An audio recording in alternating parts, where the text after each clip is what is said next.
الحمد لله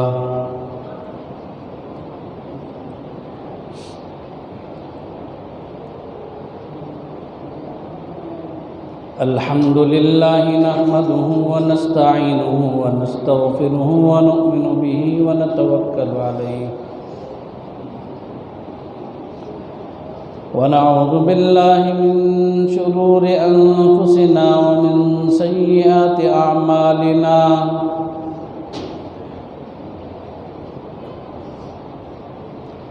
من يهده الله فلا مضل له ومن يضلله فلا هادي له نشهد أن لا إله إلا الله وحده لا شريك له ونشهد أن سيدنا ومولانا محمدًا عبده ورسوله أما بعد فأعوذ بالله من الشيطان الرجيم بسم الله الرحمن الرحيم وسارعوا إلى مغفرة من ربكم وجنة عرضها السماوات والأرض أعدت للمتقين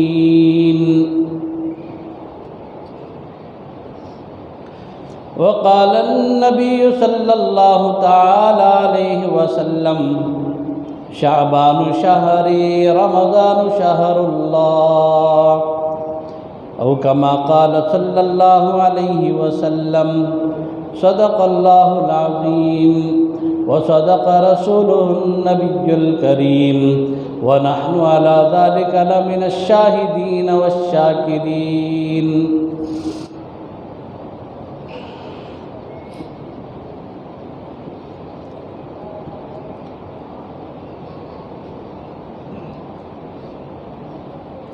محترم بزرگوں، عزیز دوستو،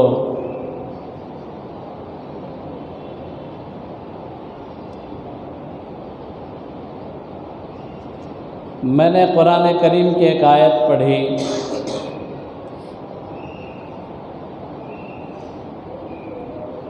اور اسی کی مناسبت سے میں نے ایک حدیث بھی پڑھی ہے۔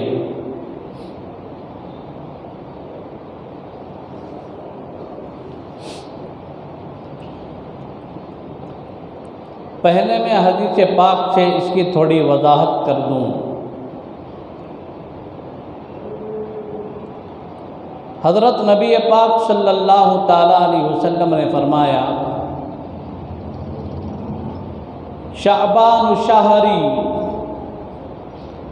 شعبان میرا مہینہ ہے، رمضان شہر اللہ، رمضان اللہ کا مہینہ ہے۔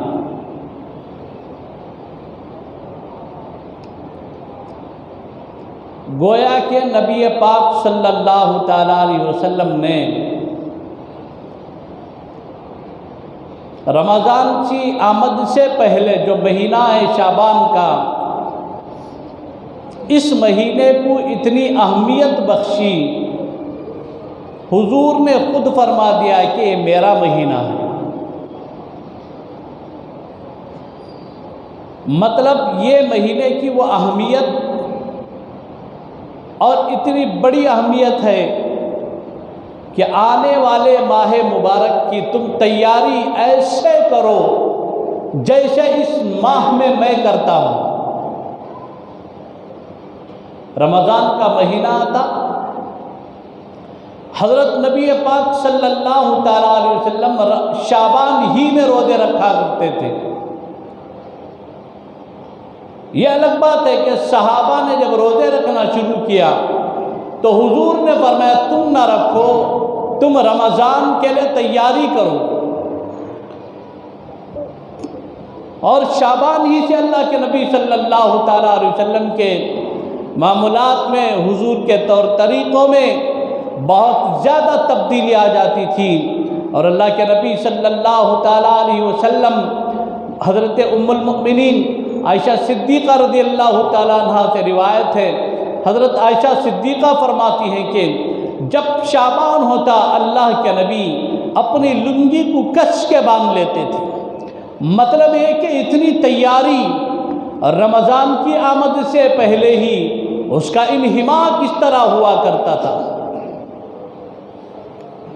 تو اسی لیے حضور علیہ السلام نے فرمایا شعبان شہری رمضان شہر اللہ، شعبان میرا مہینہ ہے اور رمضان اللہ کا مہینہ ہے، یعنی اللہ کے مہینے تک پہنچنے سے پہلے شعبان میں میرا جو طرز ہے، جو میرا طریقہ ہے اور جو میرا ڈھنگ ہے، تم اسے اپنی زندگی میں اپنا لو۔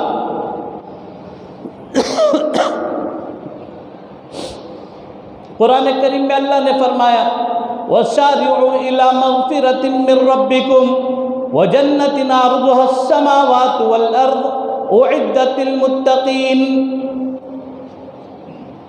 وَسَارِعُوا إِلَى مَغْفِرَةٍ مِّن رَّبِّكُمْ، تم دوڑو۔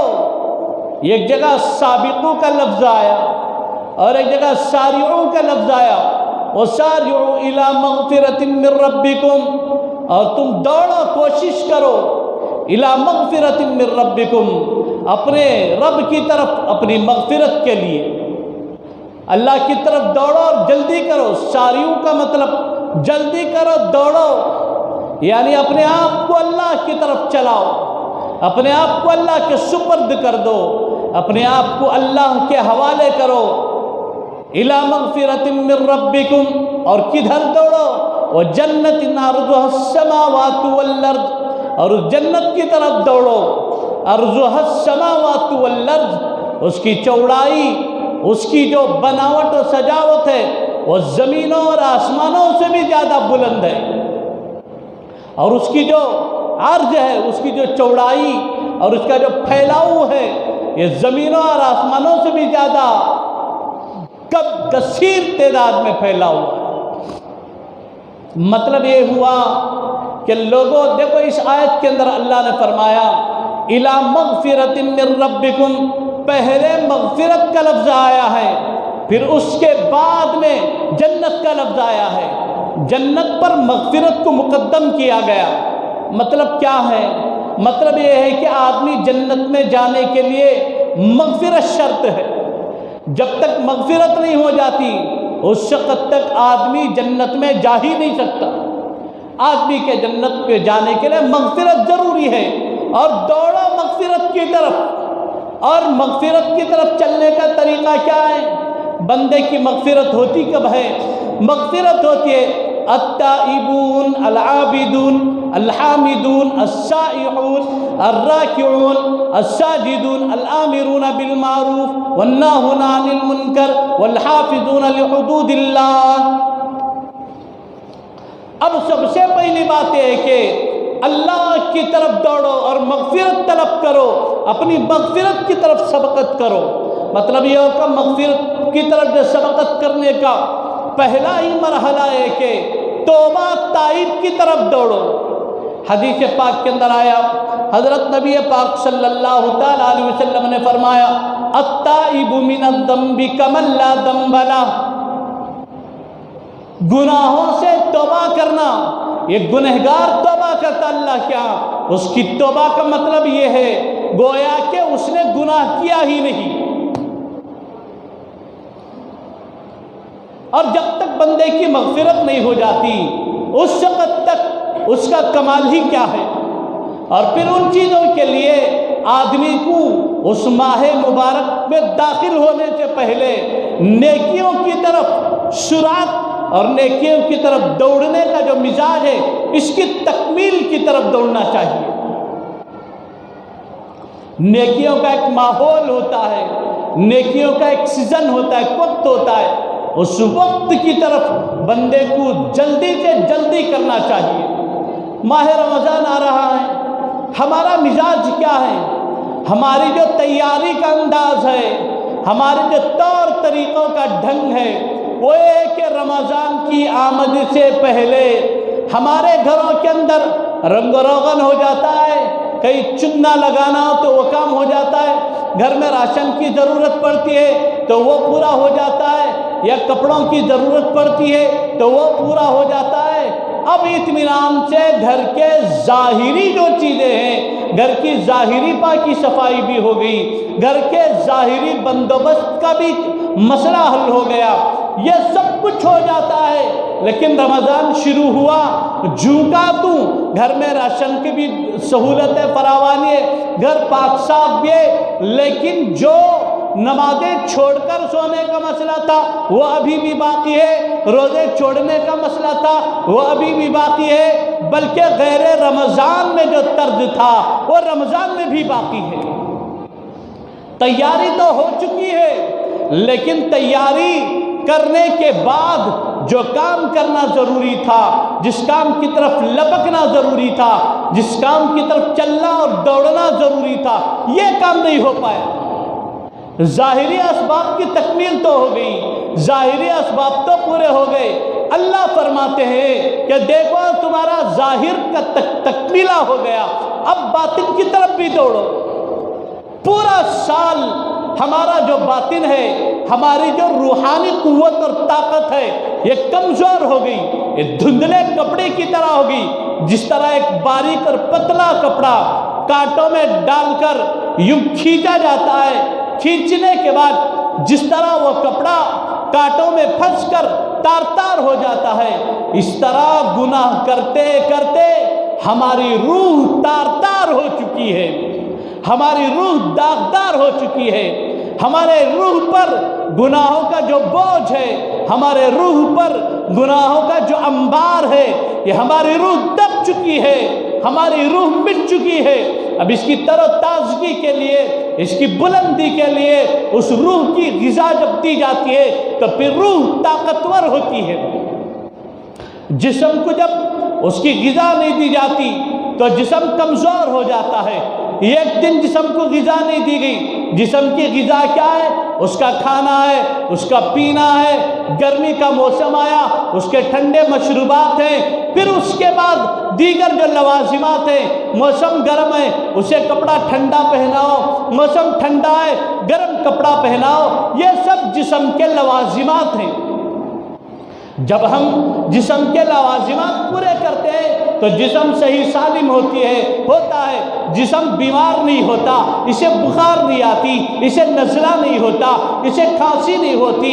لیکن جب ان ساری چیزوں سے حفاظت نہیں ہوتی، جسم کو چھوڑ دیا جاتا ہے کلن کھلا، ٹھنڈی کا موسم ہے، کانوں کو روئی نہیں رکھی گئی، اسے پیک نہیں کیا گیا، کانوں سے سردی کا دخول ہوا، بیمار ہوا، نزلہ ہو گیا، پھر بخار آیا، پھر کھانسی ہو گئی، اس لیے کہ جو غذا، جو حفاظت کا طرز، جو طریقہ جسم کے ساتھ اپنانا چاہیے تھا وہ نہیں ہوا، تو پھر جسم بیمار ہو گیا۔ جسم کو اس کی غذا دو، جسم صحیح سالم رہتا ہے، جسم تندرست رہتا ہے۔ بالکل اسی طرح روح کو اس کی غذا دو تو روح تندرست رہتی ہے، روح صحیح سالم رہتی ہے۔ بھائی روح کی غذا کیا ہے؟ جسم کو اللہ نے مٹی سے بنایا، منہا خلقناکم، اللہ خود فرماتے ہیں میں نے جسم کو مٹی سے بنایا ہے، اور اس کے پورے ضروریات بھی مٹی سے ہوتے ہیں۔ مٹی سے بنے ہوئے جسم کی ہر ضرورت اللہ مٹی سے پوری کرتے ہیں۔ ہمارا کھانا مٹی سے، ہمارا کپڑا مٹی سے، اور دیکھو جس کپڑے پر ہم ناز کرتے ہیں اور کہتے ہیں بھئی یہ تو ریشم کا کپڑا ہے، یہ کیڑے کا تھوک ہے۔ جب ایک کیڑا تھوکتا ہے اپنے اطراف و اکناف میں، پھر اس کے منہ سے اس کے جو رال نکلتی ہے، اسے ریشم کہا گیا، اور اس کپڑے کے پہننے کو ہم تفاخر کہتے ہیں۔ یہ دنیا بھی اتنے عجیب ہے، یہ کیڑے کے تھوک سے بنے ہوئے کپڑے کو ہم ریشم کہتے ہیں، اور ایک کیڑے کا جو تھوک ہے اسے ہم شہد کہتے ہیں۔ اس دنیا کی بہترین غذا ہے۔ لیکن مسئلہ یہ ہے کہ اللہ نے جسم کو مٹی سے بنایا، اس کی پوری ضروریات مٹی سے ہو رہی ہے۔ پھر اللہ سے پوچھو، اللہ جب تو نے جسم کو مٹی سے بنا دیا، اس کی ضروریات پوری مٹی سے ہو گئی، اے پاک پروردگار تو نے روح کس چیز سے بنائی اور اس روح کی غذا کیا ہے، اس روح کی ضرورت کیا ہے۔ ہر چیز جب اللہ سے پوچھتے ہیں قرآن کے توسط سے، نبی پاک صلی اللہ تعالیٰ علیہ وسلم کے توسط سے، تو ہمیں یہ بات سمجھ میں آتی ہے کہ جسم کی غذا کیا ہے، روح کی غذا کیا ہے، اللہ ہمیں اپنے قرآن کے ذریعے سے سمجھاتے ہیں۔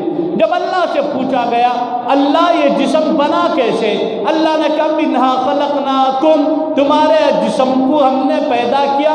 پھر ایک جگہ جاؤ، خلق الانسان من طین، ہم نے انسان کو مٹی سے بنایا ہے۔ یہ مٹی اور گارے سے گوندا ہوا پتلا ہے، اور جسم کے جب دنیا کے اندر آیا اس کی ضروریات بھی پوری ہوئی، اور اللہ سے پوچھا گیا اللہ اس مٹی کے ڈھانچے کے اندر، اس مٹی کی گڑیا کے اندر، اس مٹی کے پتلے کے اندر یہ کیا ایسی چیز ہے جو تو نے رکھی ہے، اور اس چیز پر اللہ تیرے تجلیات کا بھی ظہور ہوتا ہے، تیرے انوارات کا بھی ظہور ہوتا ہے، تیرے جلووں کا بھی ظہور ہوتا ہے۔ اور جب خلوت میں ہوتا ہے اس کے اندر پاکی ہوتی ہے، اس کے اندر طہارت ہوتی ہے، اس کے اندر صفائی ہوتی ہے، اس کے اندر ستھرائی ہوتی ہے، تو اللہ تیرے نور کو دیکھ پاتا ہے، تیرے تجلیات کو دیکھ پاتا ہے، تیرے جلووں کو دیکھ پاتا ہے۔ وہ کون سی چیز ہے؟ تو اللہ نے فرمایا من امر ربی، اللہ سے پوچھا گیا یسألونک عن الروح، اللہ روح کیا ہے، کیا چیز ہے روح؟ تو اللہ نے فرمایا من امر ربی، یہ میرا امر ہے، یہ میرا حکم ہے، یہ میرے حکم سے آتی ہے اور میرے پاس سے آتی ہے۔ جب تم ماں کے پیٹ میں ہوتے ہو 40 دن کا عرصہ نہیں گزرتا، یہ میرے حکم سے آتی ہے۔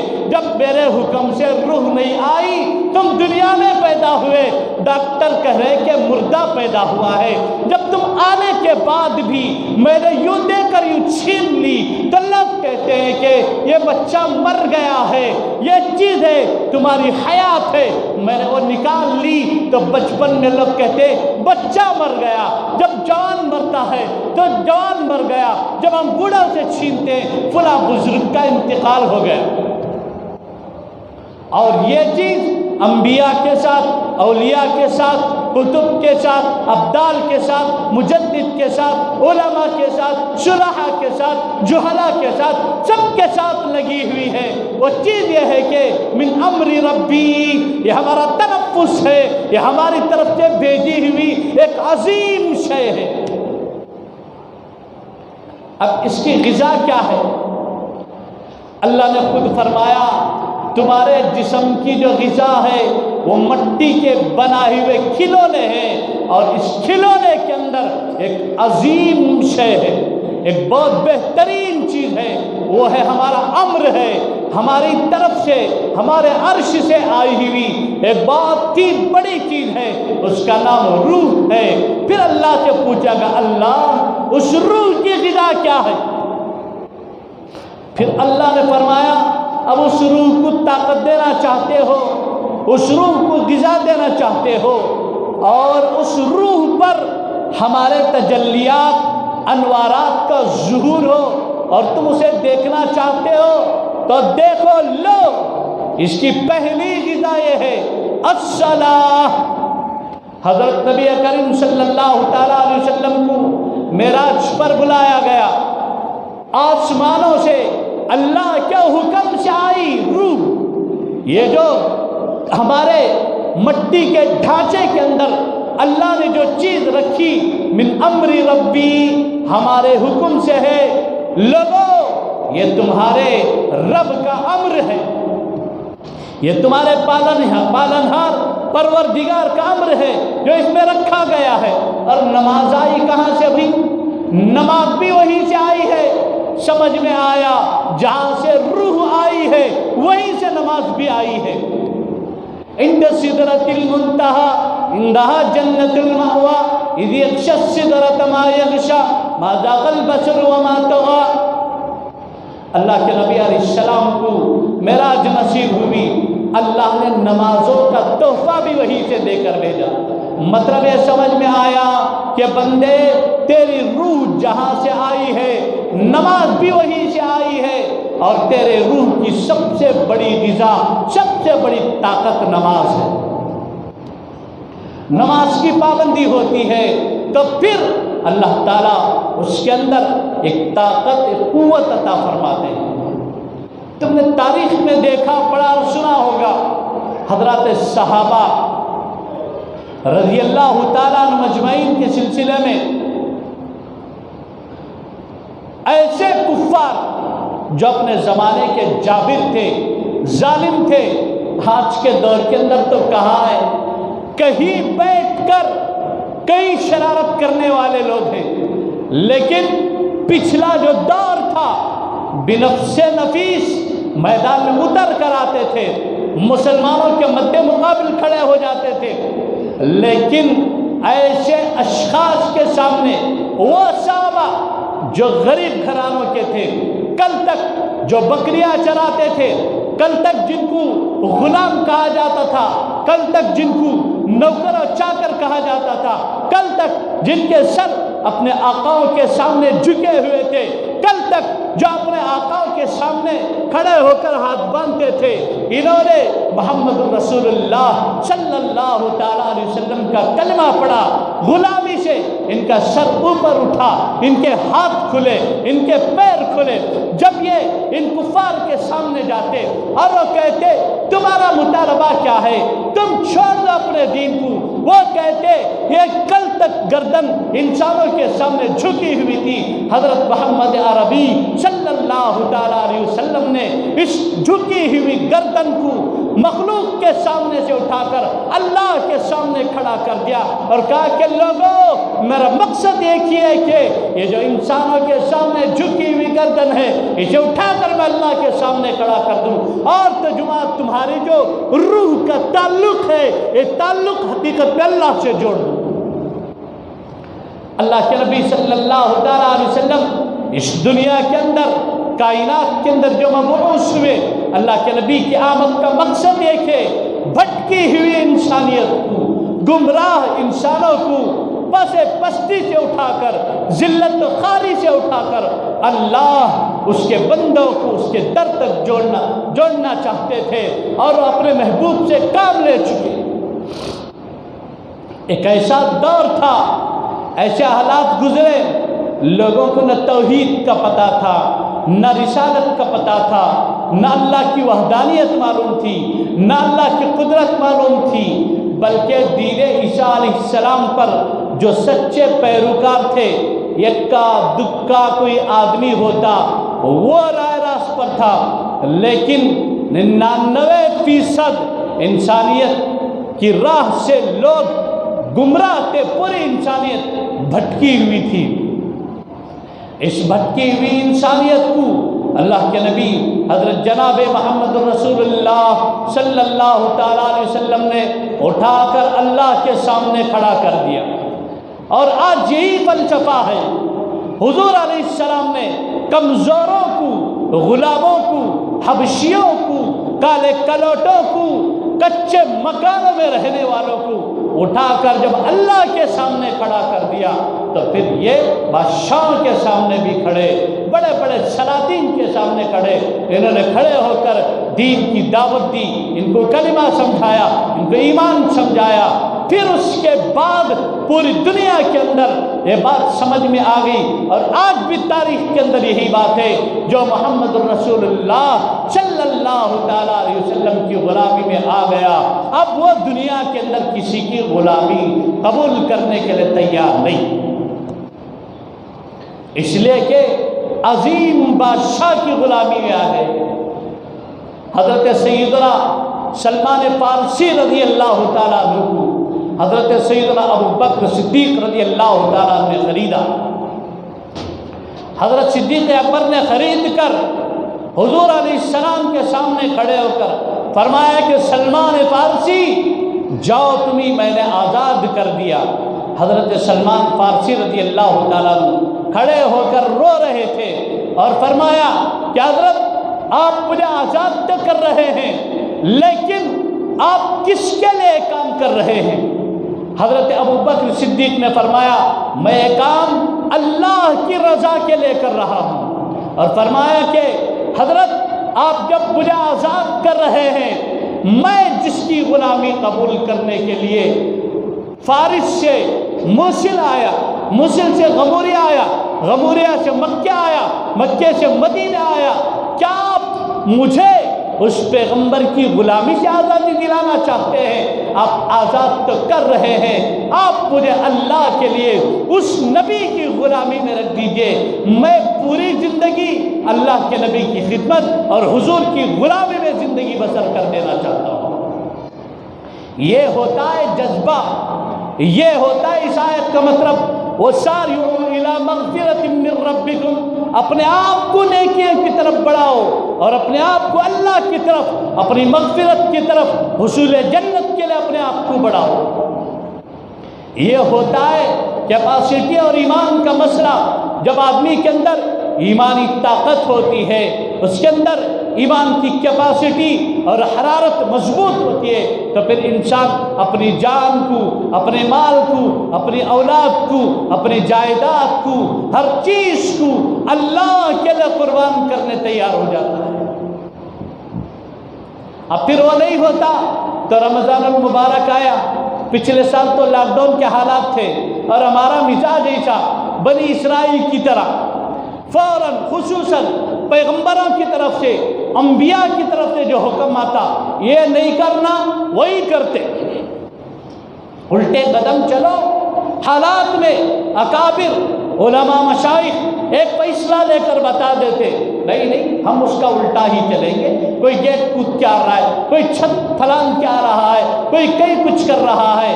یہ جو مزاج ہے امت مسلمہ کا مزاج نہیں ہے۔ امت مسلمہ کا مزاج تو ہے کنتم خیر امت اخرجت للناس تأمرون بالمعروف وتنہون عن المنکر وتؤمنون باللہ، یہ امت مسلمہ کا مزاج ہے۔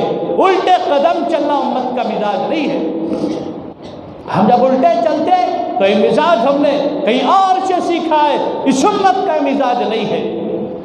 غزوہ تبوک کا موقع تھا، اللہ کے نبی صلی اللہ علیہ وسلم کھڑے ہوئے اور حضور نے فرمایا، لوگو اور میرے صحابہ، آج اس امت کے تحفظ کے لیے، آج امت کی حفاظت کے لیے ضرورت ہے، تم میں سے کس کے پاس کتنا مال ہے اٹھا کر لے کر آؤ۔ اب اللہ کے دین کے تحفظ کے لیے ہمارے مالوں کی ضرورت ہے، ہمارے جانوں کی ضرورت ہے۔ اللہ نے فرما دیا، ان اللہ اشترى من المؤمنین انفسهم واموالهم بان لهم الجنہ یقاتلون فی سبیل اللہ فیقتلون ویقتلون وعدا علیہ حقا فی التوراۃ والانجیل والقرآن۔ اللہ نے یہ جو وعدہ فرمایا ہے، یہ انجیل میں بھی ہے، یہ قرآن میں بھی ہے، یہ زبور میں بھی ہے، یہ دیگر آسمانی کتابوں کے اندر بھی ہے۔ تو غزوہ تبوک کے موقع پر اللہ کے نبی نے فرمایا، اور میرے صحابہ، آج ضرورت ہے تحفظ اسلام کے لیے، کون کتنا لے کر آتا ہے لے کر آؤ۔ حضرت عمر رضی اللہ تعالیٰ نے سوچنے لگے، بھائی چلو یہ اتنا اچھا موقع ہے کہ میں اپنے بھائی حضرت سیدنا ابو بکر صدیق پر آج سبقت لے جاؤں گا۔ یہ سوچا اور گھر میں جتنا تھا ان میں سے پورا ٹوٹل کر کے حساب لگا کر آدھا مال لے کر آئے۔ اب من ہی من میں بہت خوش ہے اور یہ سوچ رہے کہ آج میں حضرت ابو بکر پر سبقت لے جاؤں گا۔ ہر میدان میں ابو بکر ہے، غار ثور میں ابو بکر ہے، اللہ کے نبی کے خلوت میں، جلوت میں، غاروں میں، حضور کے ہر معاملے میں حضرت ابو بکر ساتھ ہیں۔ اور اللہ نے بھی فرمایا، اذ ہما فی الغار یقول لصاحبہ لا تحزن ان اللہ معنا۔ لیکن آج میرے ہاتھ موقع لگا ہے، میں آدھا مال لے جا کر اللہ کے رسول علیہ السلام کے قدموں میں رکھ دوں گا۔ یہ سوچ رہے تھے، مال لے کر آئے، صحابہ سے حضور نے مال لیا اور حضرت عمر کی طرف دیکھ کر فرمایا، عمر کیا لے کر آئے ہو؟ حضرت عمر رضی اللہ تعالیٰ عنہ خوش ہو کر بہت خوشی کی حالت میں اللہ کے نبی علیہ السلام کے سامنے رکھتے، فرماتے، حضور میں آدھا مال لے کر آیا ہوں، اپنے گھر میں جتنا ہے آدھا لے کر آیا ہوں۔ کتنی بڑی بات ہے، آج ہمارے پاس 10 لاکھ 20 لاکھ بھی ہیں تو مسجد کے لیے مدرسے کے لیے 500 روپے باہر نکالتے موت آ جاتی ہے۔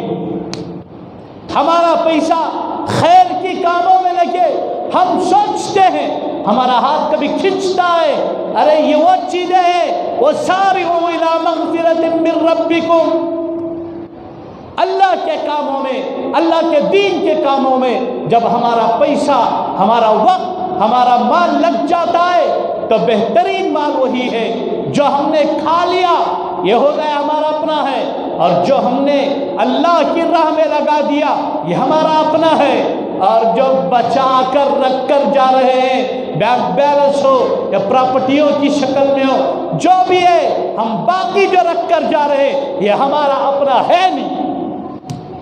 اولاد اگر نیک ہے، صالح ہے، تو پھر ہماری بچی پچی جو کنجی ہے، اسے اولاد اللہ کی راہ میں خرچ کرے گی، مرنے کے بعد بھی ثواب ملتا رہے گا۔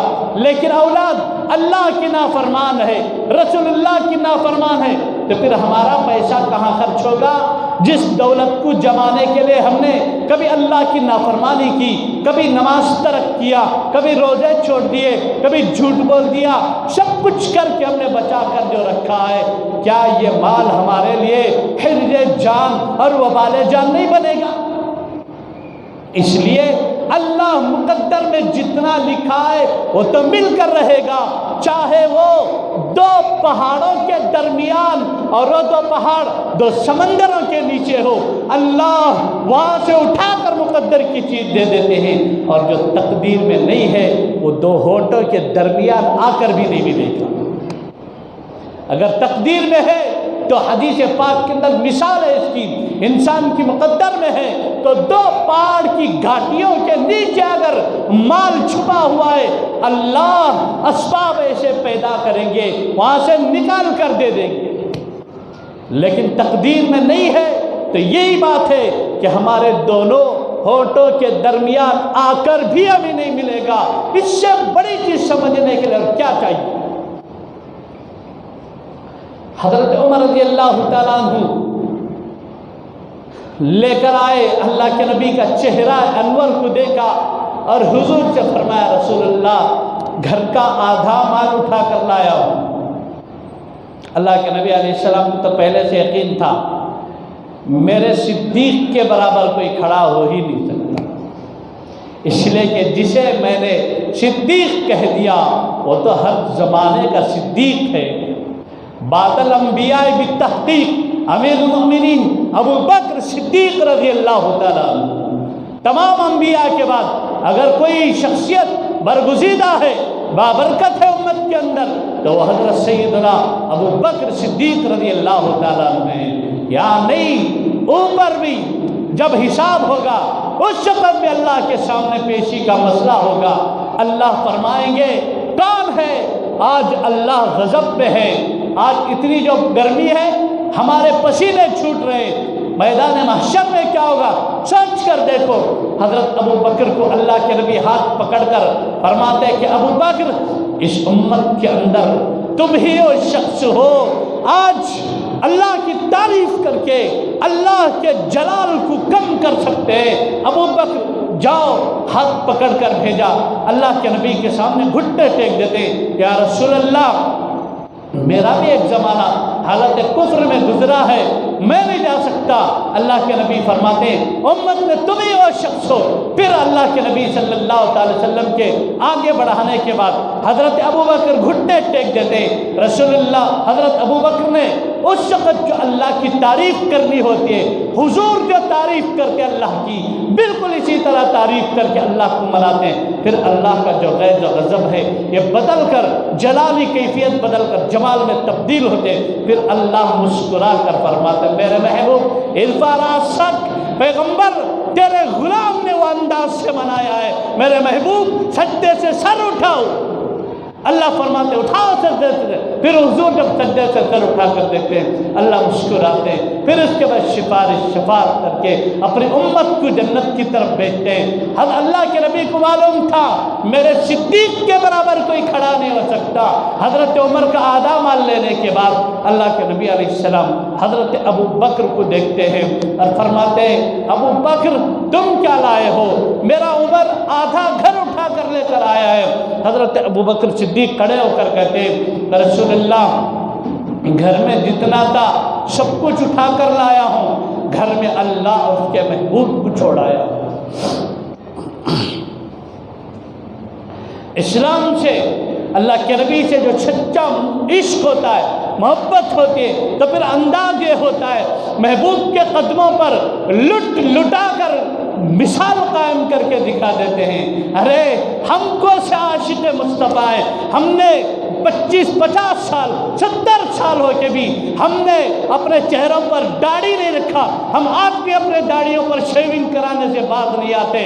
ابو بکر نبی کے پہلو میں کھڑے ہو کر کہتے ہیں رسول اللہ پورا گھر لے کر آیا ہوں۔ اللہ کے نبی فرماتے ہیں ابو بکر گھر میں کیا چھوڑا آیا ہے؟ ابو بکر فرماتے ہیں رسول اللہ آپ کا اور اللہ کا نام گھر میں چھوڑا آیا ہوں۔ ایک عاشقانہ جواب تھا، عاشقانہ کیفیت تھی۔ حضرت ابو بکر صدیق رضی اللہ تعالیٰ عنہ کھڑے ہوئے، جب حضرت ابو بکر کا ایک جواب تھا، حضرت عمر نے فرمایا اللہ تو شاہد قیامت کی صبح تک اس امت کے اندر ابو بکر کا مقابلہ کوئی نہیں کر سکتا۔ وَسَارِعُوا إِلَىٰ مَغْفِرَةٍ مِّن رَّبِّكُمْ وَجَنَّةٍ عَرْضُهَا السَّمَاوَاتُ وَالْأَرْضُ۔ پھر اس کے بعد اسی آیت کے اندر آگے فرمایا اعدت للمتقین، جنت بنی ہے متقین کے لیے، پرہیزگاروں کے لیے، اور جنت بنی ہے صدیق جیسوں کے لیے، جنت بنی ہے عمر جیسوں کے لیے، جنت بنی ہے عثمان کے لیے، جنت بنی ہے علی مرتضیٰ جیسوں کے لیے، جنت بنی ہے 1 کروڑ سے زائد صحابہ کے لیے جن کو پروانہ ملا رضی اللہ عنہم ورضوا عنہ ذالک لمن خشی ربہ۔ ہر موقع پر ڈرا کرتے تھے، ہر موقع پر ڈرا کرتے تھے، ہر مرحلے میں اللہ کا ڈر، ہر موقع پر اللہ کے نبی کی رضا، اللہ کی رضا جستجو تلاش میں رہتی تھی۔ تو حضرت ابو بکر کا ایک جواب ہوا، حضرت عمر کا بھی اب معاملہ سنیے۔ ایک طرف تو حضرت ابو بکر نے کہہ دیا رسول اللہ گھر میں اللہ اور اس کے رسول کا نام چھوڑ کر آیا ہوں۔ حضرت عمر رضی اللہ تعالیٰ عنہ گئے، حضرت ابو بکر کا دامن تھام لے۔ کیا بھائی چارہ تھا، کیا محبت تھی صحابہ کے آپس میں۔ فرماتے عمر ابو بکر میرے بھائی تجھ سے کون سبقت لے جائے؟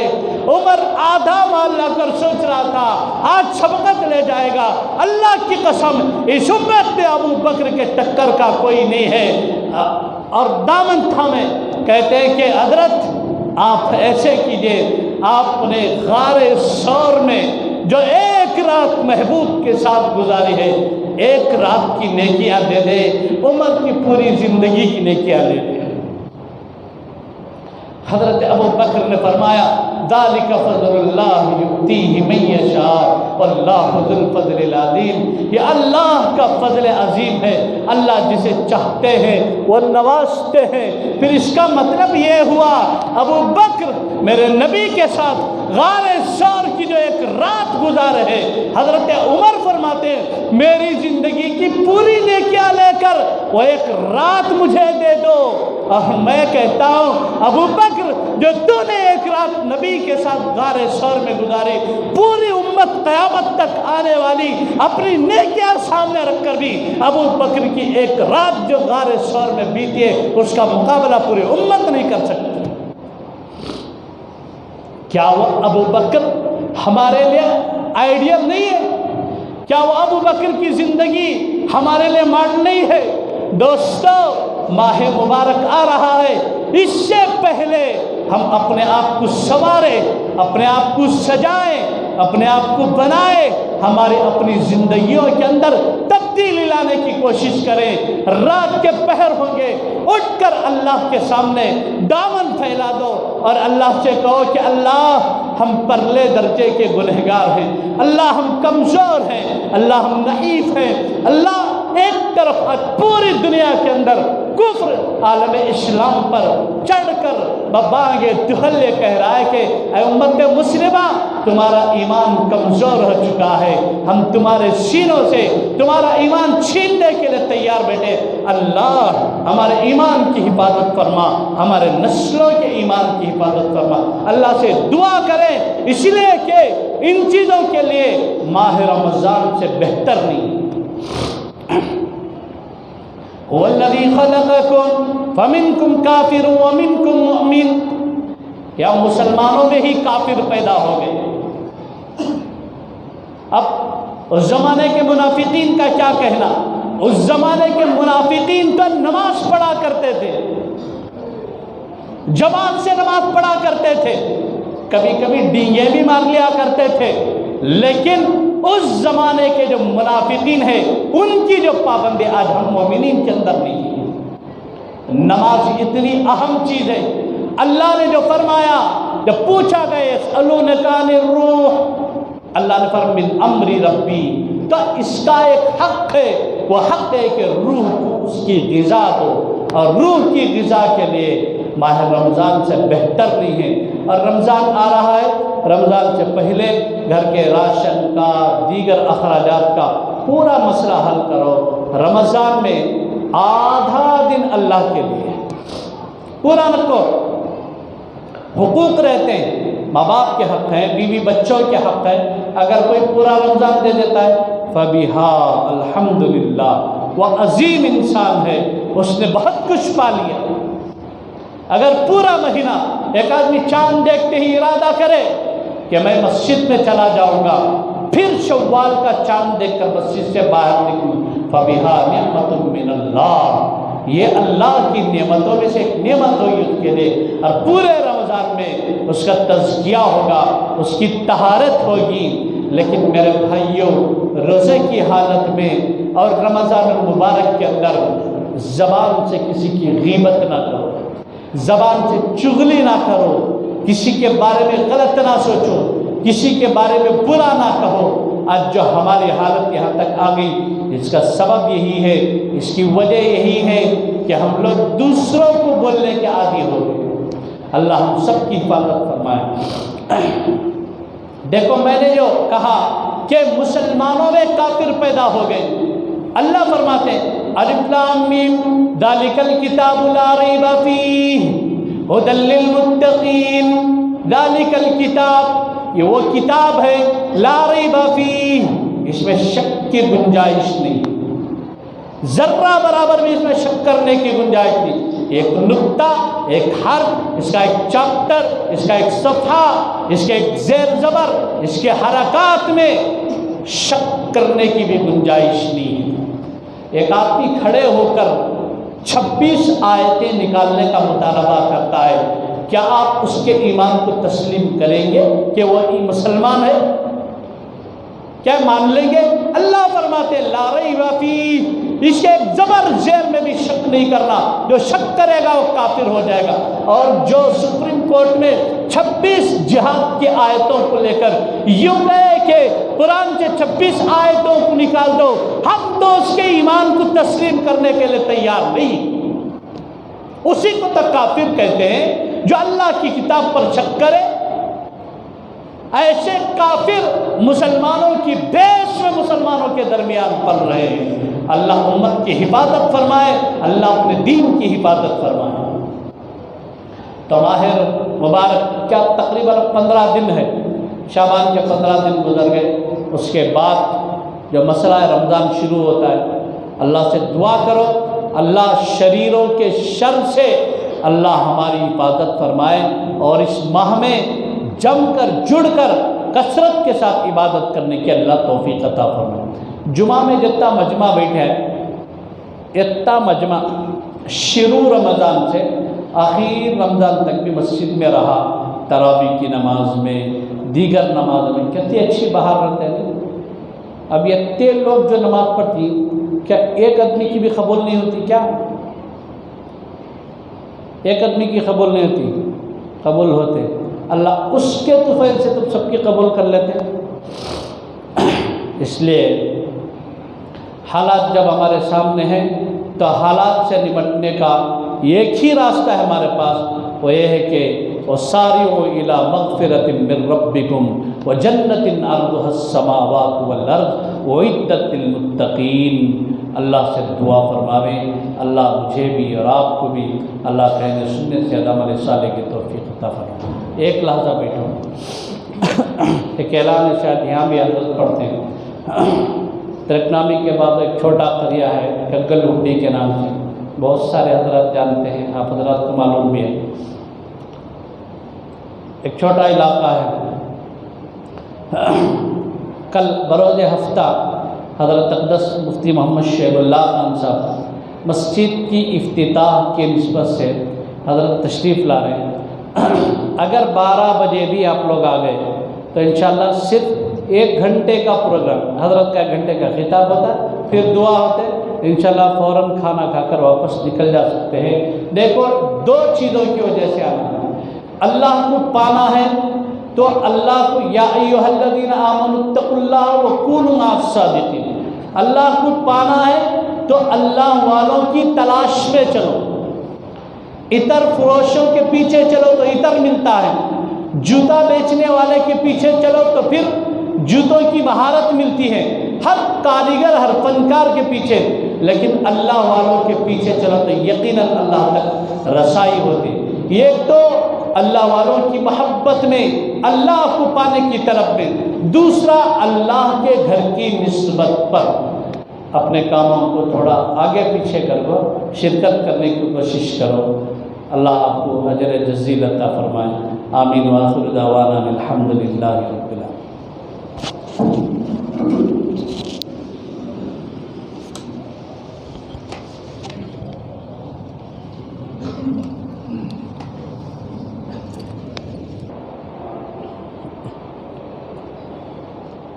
الحمدللہ۔